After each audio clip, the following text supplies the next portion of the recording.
जय हिंद मेरे प्यारे साथियों। आज हम लोग इस वीडियो में मैथ का 100 ऑब्जेक्टिव क्वेश्चन करेंगे, ठीक है ना। 100 ऑब्जेक्टिव क्वेश्चन करेंगे जिसमें से निश्चित है आपको कम से कम, ज़्यादा नहीं तो 30 ऑब्जेक्टिव जरूर पूछेगा, ठीक है।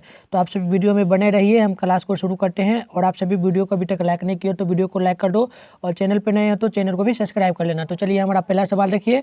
दो बिंदु है P इंटू ब्रैकेट में है 2 चुकी 3 और है Q इंटू ब्रैकेट में है 4 चुकी 1 के बीच की दूरी का मान क्या होगा। अरे इसके लिए आपको क्या करना होगा, दूरी सूत्र आपको आता होगा तो आप सभी कॉपी कलम निकाल के दूरी सूत्र लगाइए, ठीक है। और उस पर आप जब हल कीजिएगा ना तो आपका मान क्या निकलेगा, हम बता दे रहे हैं। आपका मान जो निकलेगा 2√2 निकलेगा, ठीक है। 2√2 यानी राइट आंसर हमारा BA होगा, ठीक है। अगला सवाल देखिए। कौन अपरिमेय संख्या इनमें से नहीं है। तो आपको याद रखना है, कई बार हम सवाल करवाए हैं, इनमें से जो होगा ना नहीं वह है कौन, 5 क्या है, √75/√48 जो है ना, यह हमारा अपरिमेय संख्या नहीं होगा, ठीक है ना। आपको याद रखना है। चलिए अगला सवाल को देखते हैं।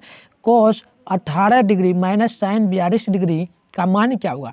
अरे ये दोनों को जब आप जोड़िएगा ना तो हमारा 75 डिग्री पुरता है, ठीक है। 90 डिग्री पुर जाएगा, 90 डिग्री पुरेगा तो यह जो मान निकलेगा ना हमारा, वह क्या निकलेगा, आपको याद रखना है। इसका मान जो निकल जाएगा हमारा 3 नंबर है ना, इसका मान निकलेगा 1, ठीक है। 1 निकल जाएगा, आपको याद रखना है। हम हल नहीं करेंगे क्योंकि टाइम नहीं है हमारे पास, आपको पता है आपका एग्जाम नज़दीक है, इसी वजह से हम हल नहीं कर पाएंगे। आप सभी समझ लो, आप प्रयास करना हल करने का। अरे हल क्या करोगे, कितना याद रखोगे, एक थोड़ी है क्वेश्चन जो आप हल करोगे, बहुत सारा सवाल है। तो आपको इसी प्रकार से आप देखना होगा तभी याद होगा, ठीक है। सुनिए ध्यान से, पूछ सकता है यह सब सवाल।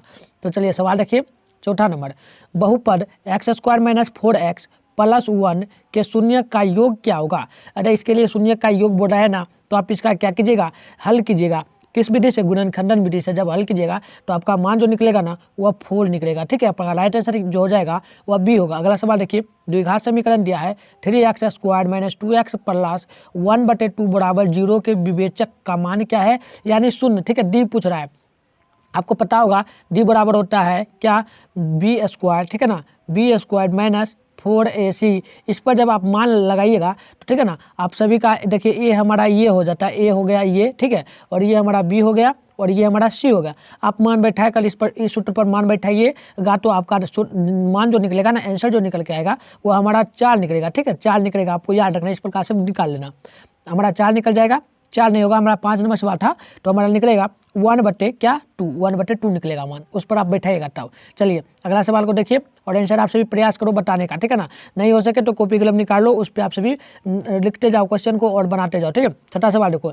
निम्न में कौन वृत्त के क्षेत्रफल का सूत्र, वृत्त का क्षेत्रफल का जो सूत्र है ना, इनमें से कौन है, जल्दी से बताइए आप लोग। तो आपको याद रखना है कौन होगा, तो हमारा πr² जो है ना वह वृत्त के क्षेत्रफल का सूत्र बनेगा, ठीक है। अगला सवाल देखिए। यदि अल्फा और बीटा बहुपद क्या है, f(x) बराबर x² + x + 1 के मूल्य हो तो क्या है, 1/α + 1/बीटा का मान जो निकलेगा वह क्या होगा। अरे कुछ नहीं करना है, आसानी से आप लोग निकाल सकते हो, ठीक है ना। बहुत आसानी है, हम बता देते हैं पहले आंसर, उसके बाद इसका निकाल कर भी दिखा देंगे। देखिए इसका मान जो निकलेगा -1 निकलेगा। कैसे निकलेगा, तो आप क्या कीजिएगा, अल्फा और बीटा जब इसका गुणनखंडन विधि से हल कीजिएगा तो एक अल्फा का मान आएगा माइनस में और एक बीटा का मान आएगा। तो देखिए अल्फा का मान आएगा क्या, अल्फा का जो मान निकलेगा हमारा 1 निकलेगा माइनस में, और बीटा का मान जो निकलेगा प्लस में 1 निकलेगा, यानी प्लस माइनस जोड़िएगा तो हमारा 2 क्या होगा, -1, यानी राइट आंसर हमारा B होगा, ठीक है। आप हल करके भी देख लेना हल करके, ठीक है, डाउट हो तो। चलिए अगला सवाल को देखिए। 8 नंबर जो है, एक द्विघात बहुपद के मूल्यों का योगफल तथा गुणनफल क्रमशः 2 तथा -15 है तो द्विघात समीकरण क्या बनेगा। तो द्विघात समीकरण इसका जो बनेगा ना, आपका क्या बनेगा, जल्दी से बताओ। तो बनेगा हमारा x² - 2x - 15, ठीक है। बहुत आसानी से बन जाएगा। कैसे बनेगा, तो ये निकालने का तरीका मैं बता देता हूँ, ठीक है। आपको सबसे पहले शुरू में x² लेना है, इसमें किसी भी प्रकार का अंक नहीं जोड़ना है। उसके बाद देखो यहाँ 2 प्लस में है तो आपको क्या करना है, इसको माइनस में ले लेना है। उसके बाद देखो यहाँ माइनस में है तो यहाँ पर आपको प्लस लेना पड़ेगा, ठीक है, प्लस, और माइनस में -15 है तो -15 आपको देना होगा। इस प्रकार से आप क्या होगा, x² निकला -2 और प्लस माइनस हमारा माइनस और 15, ठीक है। इस प्रकार से हमारा समीकरण निकल जाएगा। इस प्रकार से बैठाकर आप किसी भी समीकरण को निकाल सकते हो। तो चलिए अगला सवाल को देखते हैं हम। अगला सवाल देखिए हमारा, ध्यान से देखना, ठीक है ना, ध्यान से देखो आप लोग। हमारा 9 नंबर होगा सवाल। देखो 9 नंबर है, क्या दिया है, दिख नहीं रहा है, आप सभी को दिख रहा है, देखो तो हम बता रहे थे। चलो 9 नंबर सवाल को छोड़ दो, 9 10 छोड़ देते हैं, ठीक है, 9 10 छोड़ देते हैं क्योंकि यार दिख नहीं रहा है और वैसे भी इम्पोर्टेंट नहीं है, हम लोग डायरेक्ट 13 नंबर से चलते हैं, ठीक है। 13 नंबर से देखिए यदि AP का सार्वधांतर 5 हो तो T18 माइनस 13 का मान क्या होगा। तो आपको कैसे निकालिएगा, बहुत ईजी है। हमारा सार्वधांतर यानी D दे दिया है कितना, तो हमारा 5 दे दिया है और T18 18 का मतलब है A18, ठीक है, A18 तो हम कई बार बताए हैं आपको, A प्लस कितना होगा, 1 घटाकर 18 है तो आपको 17D लगा देना है, 17D। तो देखिए A का मान नहीं दिया है, आपको A का मान निकालना है, ठीक है, A का मान निकालना है तो आप क्या कीजिए, D के जगह मान रखते जाइए। D का मान जो है ना वो हमारा क्या दिया है, इनमें से देख लो, D का मान हमारा 5 दिया है, ठीक है, 5 दिया हुआ है तो आपको 5 बैठा कर गुना कीजिएगा तो आपका मान निकल जाएगा। क्या सूत्र निकलेगा, तो आपका सूत्र जो निकलेगा ना, अरे मान जो निकलेगा, मान कह रहे हैं ना तेरे का, आपका मान जो निकल जाएगा वह निकलेगा 25, ठीक है, 25 निकलेगा। चलिए अगला सवाल देखिए, यदि AP का प्रथम पद A और सार्वधांतर D हो तो nवां पद निम्नलिखित में से कौन सा होगा। अरे ये दिया है प्रथम पद, ये है सार्वधांतर यानी D, तो nवां पद यानी सूत्र पूछ रहा है, सूत्र पूछ रहा है तो क्या सूत्र निकलेगा, तो आपको याद रखना है इसका सूत्र निकलेगा A plus bracket into n-1 into D, ये सूत्र आपका निकल जाएगा, ठीक है, nवां पद के लिए निकलेगा। nवां पद का सूत्र होता है क्या, तो आपको याद रखना है A प्लस ब्रैकेट में है n-1 इंटू D निकलेगा, ठीक है। चलिए अगला सवाल को देख लेते हैं, हमारा 15 नंबर। जब AP के प्रथम पद 2 तथा सार्वधांतर 3 हो तो AP के 3 पद क्या होंगे। अरे कुछ नहीं करना है, इसके लिए मैं बता देता हूँ आपको। A देखिए दिया हुआ है हमारा 2 और क्या है आपको दिया है सार्वधांतर यानी D भी दिया है हमारा 3, तो बैठाइए बहुत ईजी से आप इस प्रकार से बैठाए A, चूंकि A प्लस D, ठीक है ना, A प्लस D चूंकि देकर आप बैठाइएगा A प्लस 2D इस प्रकार से बैठाइए और सभी में मान बैठाइए। यहाँ पर 2 रखिएगा, ठीक है, इसके जगह 2 रख दीजिएगा। यहाँ D दिया है 3 और ये 2 है, ठीक है ना, A का मान 2 है तो दोनों को जब जुड़िएगा तो हमारा निकलेगा 5, ठीक है, 5 निकल गया। 2 हमको निकालना था तो 2 निकल गया और 1 निकालने के लिए कह रहा है तो इसमें क्या कीजिएगा, A का मान 2 रखिए तो 2 हो गया, ठीक है, 2 हो गया और यहाँ 2 को D के जगह आप 3 रखिए तो 2 को 3 से गुना कीजिएगा 6 में आप 2 को जोड़िएगा तो हमारा 8 निकलेगा, ठीक है ना, 6 में 8 तो देखिए 2 5 8 हमारा मान होगा, ठीक है ना, 2 5 8 ये हमारा दिया है, राइट आंसर क्या होगा, तो C होगा। इस प्रकार से आप सभी समीकरण निकाल सकते हो, ठीक है। चलिए अगला सवाल को देखते हैं।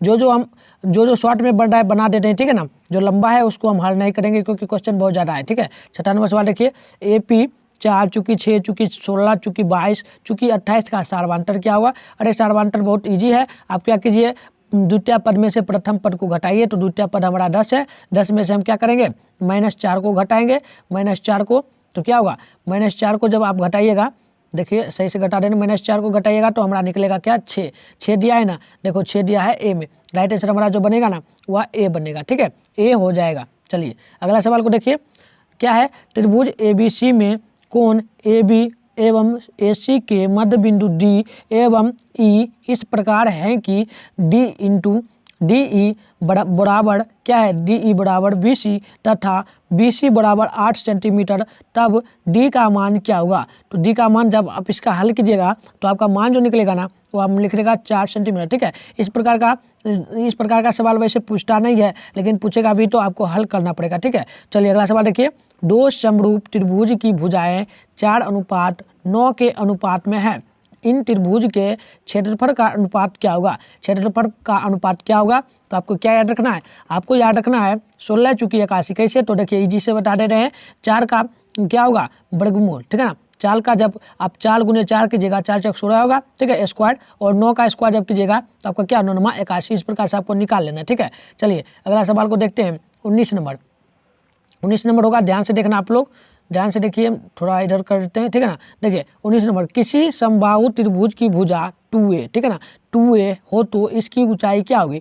2a तो आपको पता है समबाहु त्रिभुज का क्षेत्रफल जो होता है ना, सूत्र जो निकलता है वो आप लोगों को पता होगा, वह निकलता है a इंटू √3, ठीक है ना, a इंटू √3 यानी राइट आंसर हमारा B होगा। चलिए अगला सवाल देखिए, 20 नंबर, बिंदु ब्रैकेट में है 4 चूँकि -5 की दूरी क्या होगी, मूल दूरी क्या होगी। अरे मूल दूरी कह रहा है ना, यानी दूरी सूत्र लगाइए आप लोग, ठीक है ना, दूरी का सूत्र लगाइए और फटाक से निकाल लीजिएगा, बहुत इजी से निकलेगा। तो मान जो हमारा निकलेगा ना 20 का, वह निकलेगा क्या, तो √41 निकलेगा, राइट आंसर हमारा होगा A, ठीक है। चलिए अगला सवाल देखिए 21 नंबर, बिंदु -5 चूँकि 7 और एक बिंदु दिया है ब्रैकेट में -1 चूँकि 3 के बीच की दूरी क्या होगी। तो इसकी बीच की दूरी आप दूरी सूत्र पर निकाल सकते हो, ठीक है ना। दूरी सूत्र पर निकालिएगा तो क्या मान निकलेगा, तो आपको याद रखना इसका मान जो निकलेगा ना हमारा 4 क्या होगा 4√2, ठीक है ना। 4√2 यानी राइट आंसर हमारा सी होगा। चलिए अगले सवाल की ओर बढ़ते हैं। हमारा 22 नंबर सवाल है, ध्यान से देखिएगा, यह सभी सवाल पूछेगा आपको, ठीक है। देखिए बिंदु ए दिया है 4 चूँकि 5, बी में दिया है 6 चूँकि 5 को मिलाने वाली रेखाखंड का मध्य बिंदु क्या है। अरे रेखाखंड का सूत्र आप बैठाइए, आपको याद होगा रेखाखंड का जब आप सूत्र बैठाइएगा तो आपका मान जो निकल के आ जाएगा वह निकलेगा 5 चूँकि 5, ठीक है ना। 5 चूँकि 5, क्योंकि रेखाखंड में जो भी हल होता है वह दोनों अंक समान आता है, आपको याद रखना है। चलिए अगला सवाल देखिए, बिंदु -3 चूँकि -5 किस चतुर्थांश में है। किस चतुर्थांश में होगा, अरे माइनस जो होता है ना वह किस चतुर्थांश में होता है आपको पता होगा, आपको पता है तृतीया में। माइनस रहे दोनों अंक में तो वह तृतीया में रहता है, और प्लस में रहे तो द्वितीया में रहता है, और प्लस और माइनस रहे तो प्रथम में रहता है, और माइनस प्लस रहे तो चतुर्थ में रहता है, ठीक है, आपको याद रखना है। चलिए अगला सवाल देखिए 24 नंबर, क्या है, y अक्ष पर स्थित किसी बिंदु का x का नियमांक क्या होगा। नियमांक यानी कि हमारा क्या होगा, निर्वांतर क्या होगा, ठीक है,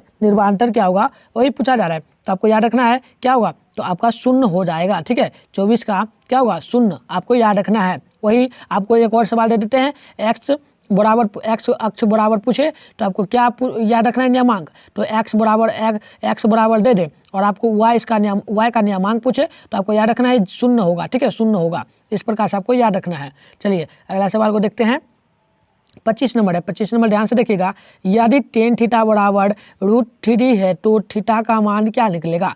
थीटा का मान क्या निकलेगा तो आपको पता होगा, आपको क्या पता है कि 60 डिग्री होता है, यानी √3 का मान जो होता है ना, tan थीटा में √3 का मान जो बनता है हमारा 60 डिग्री बनता है, आपको याद होगा, ठीक है ना, याद किए होंगे आप सभी जरूर, ठीक है। चलिए 26 नंबर सवाल के साइन इंटू दिया है π/4, ठीक है, और माइनस कॉस में दिया है इंटू में 4/5, इन दोनों का मान क्या निकलेगा, इन दोनों का हल करने पर क्या निकलेगा। तो आपको क्या याद रखना है, आपको याद जो रखना है ना 0 होगा। क्यों होगा, क्योंकि दोनों समान है। जब देखिए पाई कटेगा, पाई कटा 4 कट गया, और साइन थीटा कॉस थीटा यह दोनों जब घटेगा तो देखिए ये क्या बदलेगा, यह कॉस है ना साइन में बदल जाएगा, ठीक है, साइन में बदल जाएगा। साइन थीटा है, मान लो यह साइन थीटा है, देख लो, और माइनस में कॉस का उल्टा होता है साइन, तो साइन में बदल दीजिए, तो साइन में हम बदल दिया और साइन कट गया तो हमारा 0 निकलेगा। तो इस प्रकार से आपको हल कर लेना है, ठीक है, इस प्रकार का सवाल आपको पूछेगा तो आपको हल कर लेना है। चलिए 27 नंबर सवाल देखिए, सवाल है 1 + cot² थीटा बटे 1 + tan² थीटा किसके बराबर है। इसका जब हल निकलेगा ना तो किसके बराबर होगा आपको याद रखना है। आपको याद रखना है यह जो होगा ना cot² थीटा के बराबर होगा, ठीक है, cot² थीटा यानी सी हमारा राइट आंसर हो जाएगा। चलिए अगला सवाल देखिए, sec² थीटा -1 का मान क्या होगा। तो आपको याद होगा sec² थीटा -1 यानी सेक थीटा, और क्या सेक थीटा का उल्टा क्या होता है, जल्दी से बताओ आप लोग 28 का, ठीक है ना। आपको याद रखना है tan थीटा, ठीक है ना। सेक थीटा आपको याद रखना है, sec² थीटा मैं प्लस में होता है हमारा tan² थीटा, इस प्रकार से हमारा बनता है, ठीक है। तो क्या हुआ, ये tan थीटा है ना, इसको इधर ला दिया, ठीक है ना, बराबर के इधर ला दिया गया, जिसके वजह से हमारा यहाँ पर मान जो है ना 1 बढ़ गया, तो इसका मान इस प्रकार से आपको याद रखना है tan² थीटा, ठीक है ना। सूत्र आपको याद होगा, यह सभी सूत्र का सवाल है।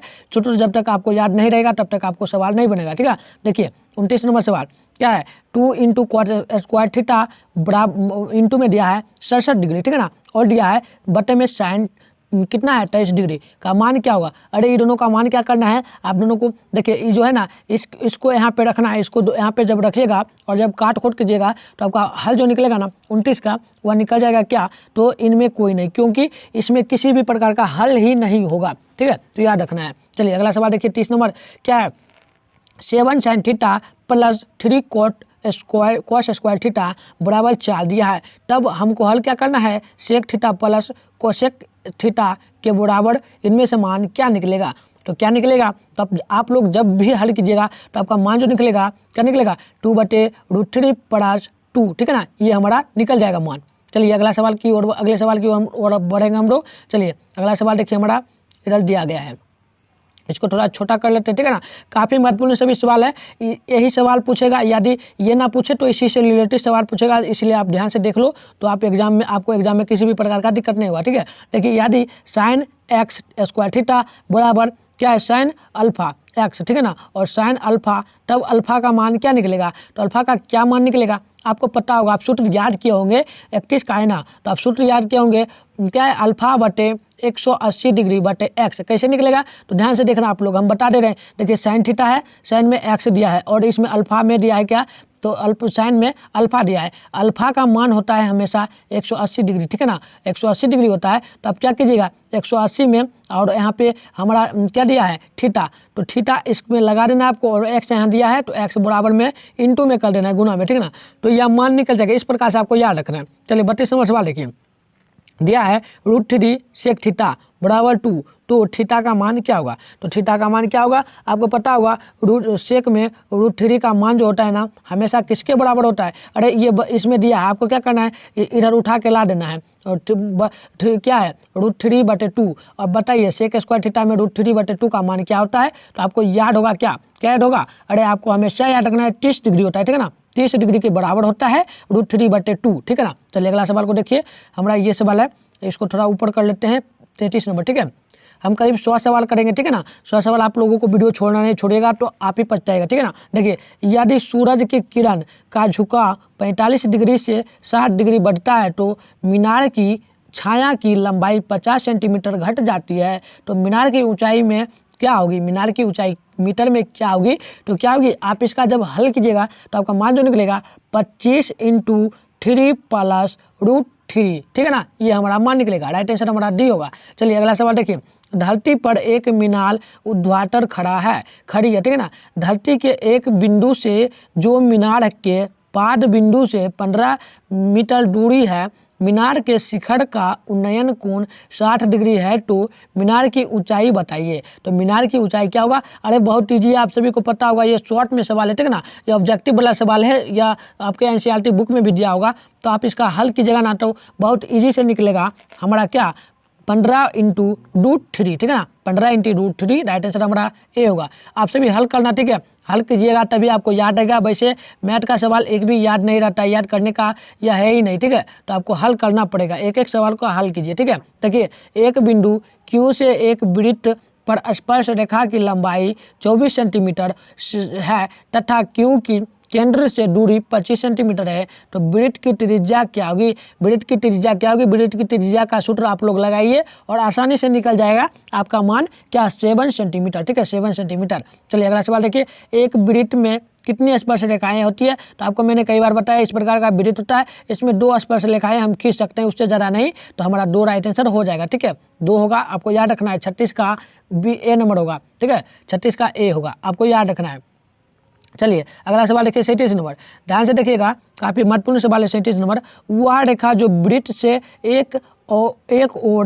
एक और केवल एक ही बिंदु पर मिलती है वह क्या कहलाती है, अरे वह रेखा जो वृत्त के एक और केवल एक ही बिंदु पर मिलती है वह क्या रेखा कहलाएगी, अरे आपको हमेशा याद रखना है वह छेदक रेखा कहलाती है, ठीक है, छेदक रेखा, क्या 37 का बी होगा ना, आपको याद रखना है बी, क्यों, क्योंकि यह वृत्त है और ये छेदक रेखा कहलाता है वृत्त के बीच का बिंदु, ठीक है ना, तो यह एक ही बिंदु है, तो आपको याद रखना है ये छेदक रेखा, ठीक है। चलिए अगला सवाल को देखेंगे हम लोग, 38 नंबर, यदि 2 वृत्त एक दूसरे को कभी नहीं काटते हैं तो उभयनिष्ठ स्पर्श रेखाएं क्या कहलाती है, तो आपको याद रखना है यह कहलाएगी क्या, तो 4 कहलाएगी, ठीक है, 4 कहलाएगी, आज इसका राइट आंसर हमारा डी होगा। चलिए अगला सवाल को देखिए 39 नंबर, एक पहिए का व्यास 4 मीटर है तो 400 चक्कर में तय की गई दूरी क्या होगी, तो आपको हल करना पड़ेगा, इसका व्यास का सूत्र लगाना पड़ेगा, ठीक है, तब आपका मान जो निकल के आएगा वह 1600 पाई मीटर निकलेगा, ठीक है, 1600 पाई मीटर, यानी राइट आंसर सी होगा।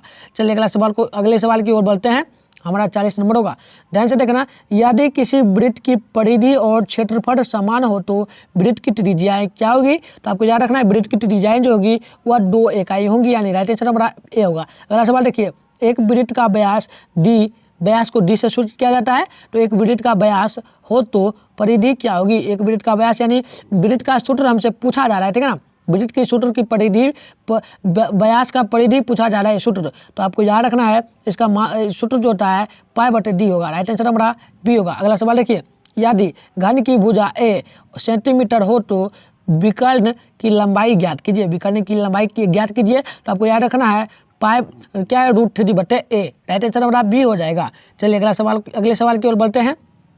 देखिए काफ़ी महत्वपूर्ण सवाल है, अर्धगोले के संपूर्ण सतह के क्षेत्रफल क्या होता है। अरे अर्धगोला का जो क्षेत्रफल होता है ना संपूर्ण सतह का, उसका मान क्या होता है, तो आपको याद रखना उसका मान जो होता है ना हमारा क्या होता है 3πr²। ठीक है, 3πr² यानी बी। अगला सवाल देखिए, एक घन का आयतन 216 सेंटीमीटर क्यूब हो तो घन का कितना किनारा होगा। घन का कितना किनारा होगा, तो आपको याद रखना है यह 6 होगा। ठीक है, 6। राइट आंसर हमारा सी हो जाएगा।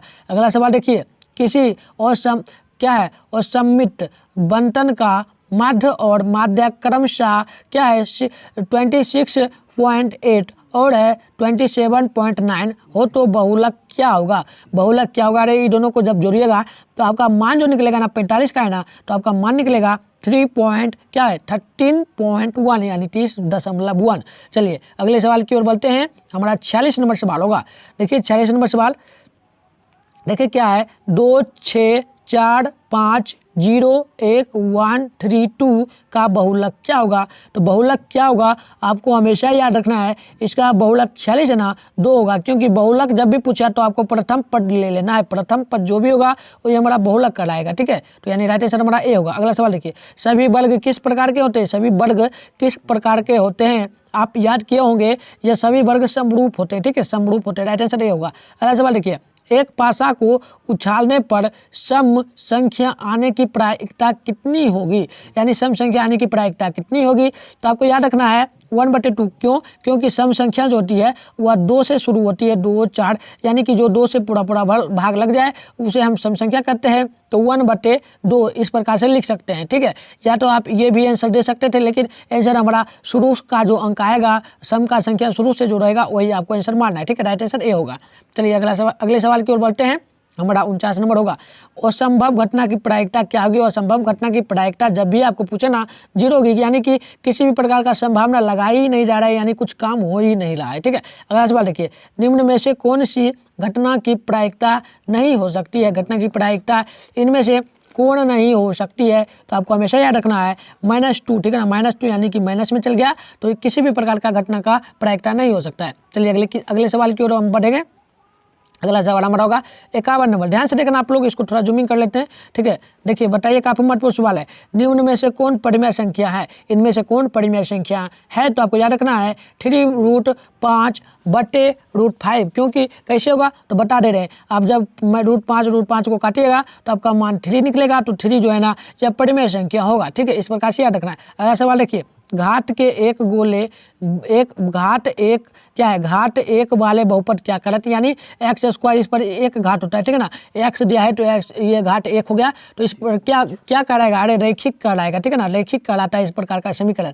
रैखिक बहुपद 52 का बी होगा। ठीक है, बी होगा, आपको याद रखना है। चलिए अगला सवाल देखिए, यदि रैखिक समीकरण होगा, रैखिक नहीं होगा। ठीक है, रैखिक नहीं होगा, बहुपद ही नहीं बनेगा। क्यों नहीं बनेगा, क्योंकि रैखिक बहुपद जो होता है उसमें x रहता है। ठीक है ना, इस पर एक वर्ग रहता है, और द्वितीय समीकरण जो है उस पर x² रहता है। ठीक है ना, तृतीय पूछे तो x³ रहता है, तो इसमें मतलब कुछ दिया ही नहीं है, तो हमारा बहुपद नहीं होगा। चलिए अगला सवाल को देखिए आप लोग, ध्यान से देखिए और आंसर बताइए फास्ट आप लोग। ठीक है ना, 53 नंबर, यदि sin a बराबर √3/4 तो cos a का मान क्या निकलेगा। अरे इसका मान है ना, आप जब क्या कीजिएगा निकालिएगा ना लंबाई बराबर, ठीक है ना, लंब बराबर कर्ण बटे -18। इस पर आप मान जब रखिएगा तो आपका मान जो 53 का निकलेगा ना वह होगा √13/4। ठीक है, √13/4 आपका निकलेगा। अगला सवाल देखिए, tan a किसके बराबर होता है।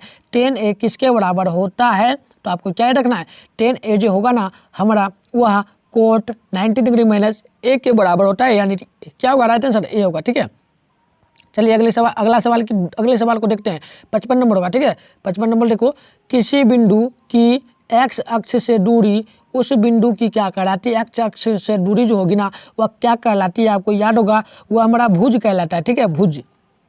अगला सवाल देखिए और आंसर बताइए, निम्न में से कौन वृत्त का क्षेत्रफल का सूत्र है? वृत्त का सूत्र इनमें से कौन है? तो क्या याद रखना है आपको, याद रखना है वृत्त का सूत्र जो बनता है ना हमारा, वह पाई आर स्क्वायर बनता है, ठीक है, पाई आर स्क्वायर। बताइए अगला सवाल, संचयी बारंबारता वक्र क्या कहलाती है? संचयी बारंबारता वक्र क्या कहलाती है? तो टोलन कहलाती है, आपको याद रखना है, ठीक है। चलिए अगला सवाल को देखिए, हमारा 58 नंबर सवाल होगा, ठीक है। 58 नंबर सवाल को ध्यान से देखिए, यूक्लिड विभाजन एल्गोरिथम दो धनात्मक पूर्णांकों के निम्न में से किसे परिकलित करने का सूत्र है? अरे यूक्लिड विभाजन से हम क्या निकालते हैं? तो मौस यानी HCF निकालते हैं, ठीक है, HCF यानी महत्तम, आपको याद रखना है। तो राइट आंसर हमारा बी होगा, ठीक है, 58 का बी हो जाएगा। अगला सवाल देखिए, प्रथम 5 पूर्ण संख्याओं का माध्य कौन इनमें से होगा? प्रथम 5 पूर्ण संख्याओं उसका माध्य क्या होगा? तो क्या होगा आपको याद रखना है, 2 होगा, ठीक है। चलिए अगला सवाल को देखिए आप लोग, अगला सवाल है हमारा 60 नंबर, ध्यान से देखिएगा, यदि अल्फा और बीटा बहुपद क्या दिया है? f इंटू एक्स बराबर दिया है x square plus x plus 1 के मूल्य हो तो 1/अल्फा प्लस 1/बीटा का मान क्या होगा? अरे मैंने कई बार बताया, उसका मान जो निकलेगा ना -1 निकलेगा, ठीक है, -1 निकलेगा। इस प्रकार का जो भी सवाल दे आपको -1 ही निकालना है। चलिए अगला सवाल देखिए, निम्नलिखित में किसका दशमलव प्रसार शांत नहीं है? इनमें से किसका दशमलव प्रसार यानी जो पूरा भाग नहीं लगेगा, कौन नहीं लगेगा? तो आप जब हल कीजिएगा तो आपका मान निकलेगा 29/243, ठीक है, डी होगा। अगला सवाल देखिए, हमारा 62 नंबर है, क्या है? 17/2 पर पावर 2 गुने 3 पर पावर 2 गुने क्या है 4 पर पावर 4 5 पर पावर 4 है का दशमलव प्रसार किस प्रकार का है, या किस प्रकार का दशमलव प्रसार है? तो क्या होगा? अरे या अशांत होगा, अशांत अनावर्ती, ठीक है, अशांत अनावर्ती होगा। 62 का राइट आंसर बी होगा, ठीक है। अगला सवाल देखिए, क्या है? भाज्य ए और भाजक बी के लिए b बराबर a बराबर दिया है BQ प्लस R में R के लिए कौन सा सत्य इनमें से सही है? कौन सा सत्य इनमें से R के लिए सही है? तो आपको बताना है, तो आपको बताना क्या याद रखना है, 0 बराबर नहीं होगा R के, और देखिए 0 जो है ना, R जो है ना, R है, R से छोटा है 0 और क्या R के बराबर है 0, ठीक है, लेकिन B से बड़ा है कौन? R, ये याद रखना है आपको संबंध, ठीक है, संबंध पूछा जा रहा है। तो चलिए अगला सवाल को देखिए, 62 नंबर हमारा होगा, ध्यान से देखो, हम कल थोड़ा तेजी करेंगे क्योंकि क्वेश्चन बहुत ज़्यादा है, 100 क्वेश्चन है। देखिए 2 तथा 2√5 के बीच कितनी अपरिमेय संख्याएं हो सकती है? इनमें से कौन होगी अपरिमेय संख्या, ठीक है ना, वही पूछा जा रहा है। तो कौन होगी? √5 होगा, ठीक है ना, √5 हमारा इनमें से होगा। राइट आंसर किसमें मारना है? तो बी में। अगला सवाल देखिए, किसी बहुपद 2x³ plus 2x square minus 4 plus 9 के लिए 2 शून्यांकों का गुणनफल 3 हो तो तीसरा शून्य इनमें से कौन होगा? तीसरा शून्य जो हमारा निकलेगा इनमें वह होगा 3/2, ठीक है, 3/2। अगला सवाल देखिए, x इंटू 5 प्लस 4x में बहुपद का घात इनमें से कौन होगा? तो बहुपद का घात जो निकलेगा हमारा 0 निकलेगा। क्या निकलेगा? 0, आपको याद रखना है, ठीक है ना, हम पहले ही बताएं इसमें किसी भी प्रकार का घात नहीं दिया है, ठीक है ना, यह हमारा कौन सा कहलाता है? रैखिक समीकरण, ठीक है। चलिए अगला सवाल को देखिए, हमारा होगा 67 नंबर, ठीक है ना, 67। देखिए, जब 2 चर वाले समीकरणों का आरेख समपाती हो तो उनके हल किस प्रकार का होगा? समपाती जब भी होगा ना तो उसमें किस प्रकार का हल निकलेगा, कितना हल निकलेगा, वही पूछा जा रहा है। तो आपको याद रखना है अनगिनत हल निकलेगा, ठीक है, समपाती के लिए। चलिए अगला सवाल को देखेंगे हम लोग, अगला सवाल को देखिए ध्यान से, 68 नंबर होगा, ठीक है। 68 नंबर को जितना हो सके अच्छा से देखिए और आप लोग आंसर बताने का प्रयास कीजिए। देखिए, y-5 बराबर 0 के आरेख से प्राप्त सरल रेखा क्या होगी? सरल रेखा क्या होगी? तो क्या याद रखना है आप लोगों को? हमेशा याद रखना है x अक्ष के समांतर हल निकलेगा, ठीक है। अगला सवाल देखिए, वही सवाल है, x बराबर -6 का आरेख कैसा सरल होगा? कैसा सरल होगा? तो आपको इसके उल्टा याद रखना है y अक्ष के समांतर, ठीक है ना, y अक्ष के समांतर आपको याद रखना है 69 का, ठीक है। अगला सवाल देखिए 70 नंबर हम देखेंगे, ऊपर कर देते हैं पहले, देखो ध्यान से देखो, तो निम्न में से कौन x - 2y बराबर 0 तथा 3x + 4y बराबर 10 का हल है? अरे इसमें से हल कह रहा है समीकरण का हल करने के लिए, ठीक है ना, विलोपन विधि से हल करोगे ना तो आपका मान जो निकलेगा वह होगा x बराबर 2 और y बराबर 1 निकलेगा, ठीक है। अगला सवाल देखिए, सरल रेखा हो x बराबर y बराबर 0 तथा x + y बराबर 0 के प्रतिच्छेद बिंदु के निर्देशक क्या होगा? निर्देशक क्या होगा?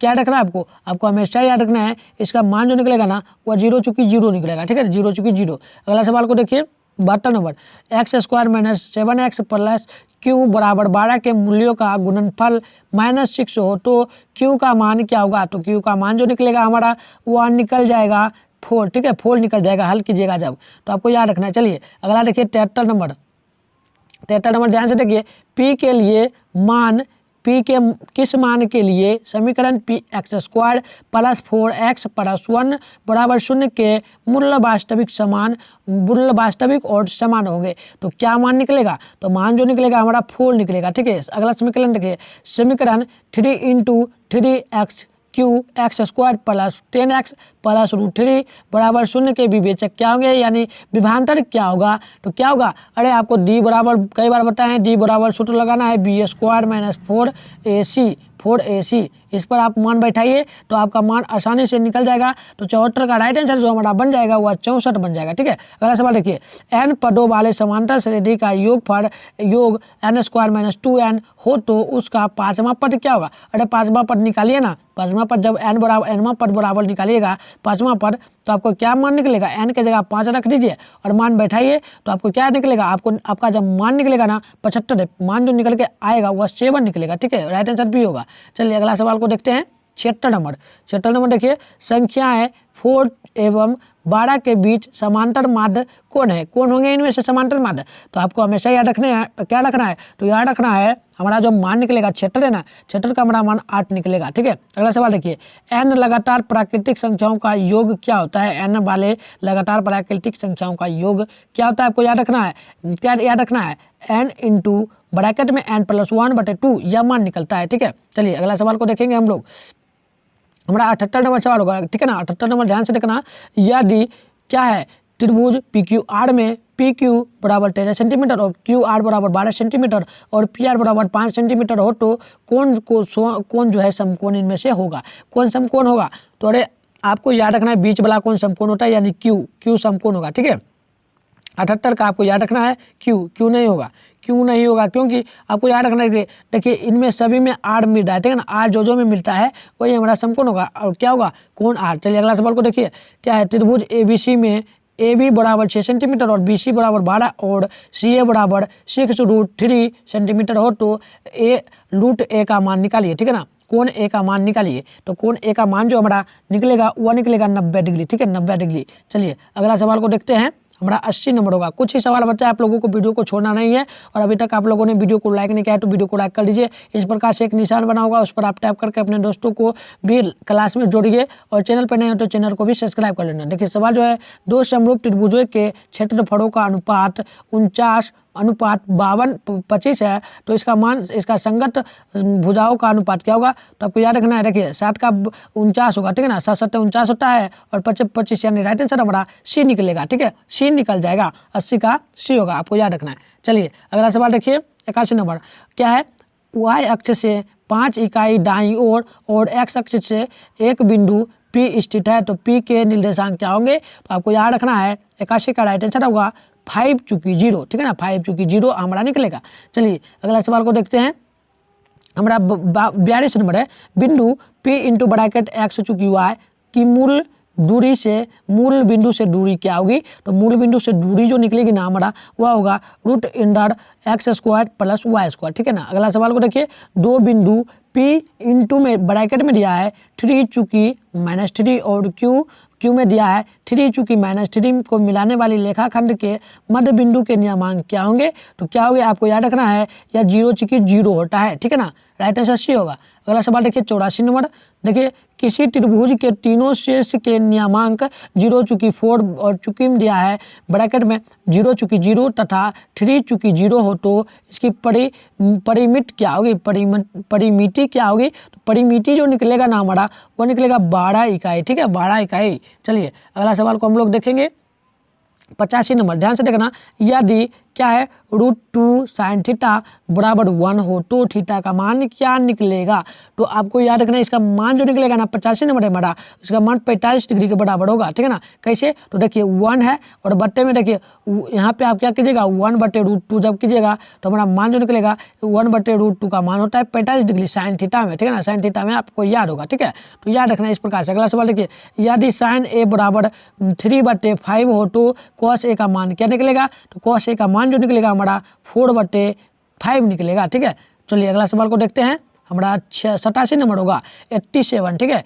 देखिए 1/1 प्लस क्वाट स्क्वायर थीटा बटे 1 प्लस टेन स्क्वायर थीटा किसके बराबर होगा। तो इसका मान जो निकलेगा ना हमारा 87 का, इसका मान होगा क्वाट स्क्वायर थीटा के बराबर, ठीक है। सी होगा राइट आंसर। अगला सवाल देखिए, एक 5 मीटर, ठीक है, एक 5 मीटर ऊंचे खंबे के आधा 5√3 मीटर की दूरी पर स्थित बिंदु से खंबे के शीर्ष का उन्नयन कोण क्या होगा। तो उन्नयन कोण जो निकलेगा हमारा 30 डिग्री निकलेगा, ठीक है। हल जब कीजिएगा आप लोग। चलिए अगला सवाल को देखिए, 89 नंबर है हमारा, एक घड़ी की मिनट की सुई 21 सेंटीमीटर लंबी है, इसके द्वारा 10 मिनट में रचित क्षेत्रफल क्या कहलाएगा।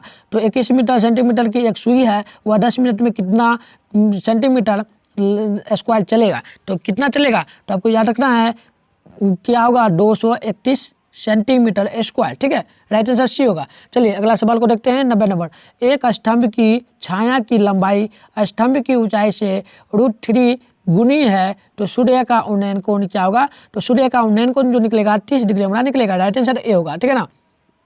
चलिए अगला सवाल को देखिए और फटाक से आंसर बताइए। हमारा 91 नंबर है, दी गई आकृति में यदि क्या है कोण BAC 45 डिग्री हो तो कोण BOC का मान क्या निकलेगा। तो क्या निकलेगा, अरे आपको हमेशा याद रखना इस प्रकार का जो भी सवाल है ना उसमें आपको बी में राइट आंसर मानना है, 90 डिग्री होगा। क्योंकि यह 45 डिग्री इसमें दिया है तो आधा डिग्री बना है ना। अरे पूरे एक कोण का मान जो निकलता है 45, पूरे कोण का देखो पूरे कोण का जो मान होता है 90 डिग्री होता है, तो इसमें आधा दिया है 45, तो इसका भी मान 45 होगा। इस प्रकार का जो भी सवाल है आपको 90 डिग्री मानना है, ठीक है ना। दोनों को जोड़ने पर हमारा 90 डिग्री पूरेगा। चलिए अगला सवाल को देखते हैं, 92 नंबर, ठीक है। ध्यान से देखना, यदि समांतर चतुर्भुज की सभी भुजाएं एक वृत्त को स्पर्श करे तो वह समांतर चतुर्भुज क्या कहलाएगी। तो क्या कहलाएगी आपको याद रखना है, वर्ग कहलाती है। अगला सवाल को देखिए, 6 सेंटीमीटर त्रिज्या वाले एक वृत्त के केंद्र 8 सेंटीमीटर की दूरी पर स्थित है तो किसी बिंदु से वृत्त पर खींची गई स्पर्श रेखा की लंबाई क्या होगी। तो क्या होगी स्पर्श रेखा की लंबाई, आपको याद रखना है क्या होगा 2√7 सेंटीमीटर, ठीक है ना। राइट आंसर आपको डी में मारना है। चलिए अगला सवाल को देखिए, 92 नंबर, कुछ ही सवाल बच्चा आप लोगों को छोड़ के जाना नहीं वीडियो, ठीक है ना। एक वृत्त का व्यास 14 सेंटीमीटर है, इसकी परिधि निम्नलिखित में से कौन सी होगी। तो कौन सी होगी परिधि, तो आपको याद रखना है 44 सेंटीमीटर बनेगी, ठीक है। अगला सवाल देखिए, 60 डिग्री कोण वाले त्रिज्या खंड का क्षेत्रफल क्या होगा जिसकी त्रिज्या 8 सेंटीमीटर है। तो आपको सूत्र पूछा जा रहा है त्रिज्या खंड का सूत्र, ठीक है ना। उसमें आपको सिर्फ 60 डिग्री जोड़ देना है। तो क्या होगा सूत्र, अरे आपका सूत्र जो निकलेगा वो होगा πr²/6, ठीक है ना। राइट आंसर हमारा सी हो जाएगा। चलिए अगला सवाल को देखते हैं, 96 नंबर 96।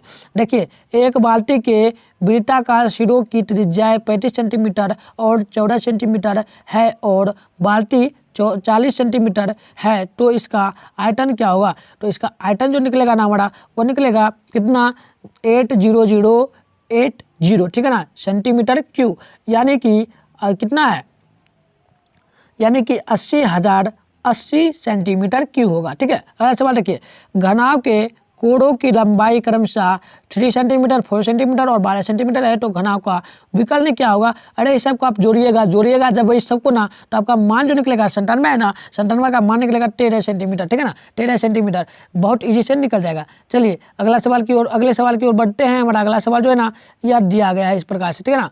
चलिए देखिए अगला सवाल काफी महत्वपूर्ण सवाल है हमारा सभी, ठीक है ना। देखिए अर्धगोले के संपूर्ण सतह का सूत्र क्या होता है, बताइए अर्धगोले के संपूर्ण सतहों का सूत्र क्या होता है।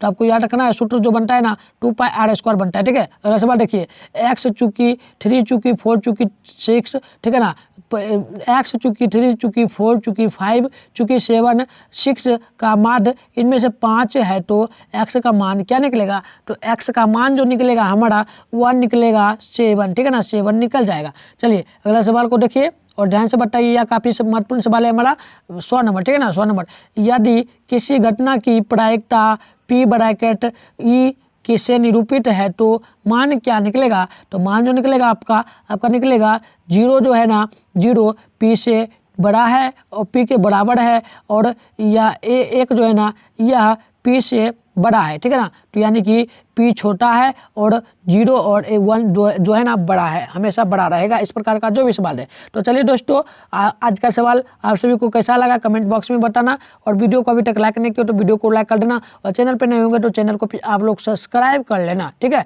तो चलिए हम लोग नेक्स्ट क्लास में मिलेंगे, तब तक के लिए आप तमाम दोस्तों को बाय बाय। चलिए हम लोग वीडियो को कट कर देते हैं, ठीक है ना, वीडियो को हम लोग कट कर देते हैं।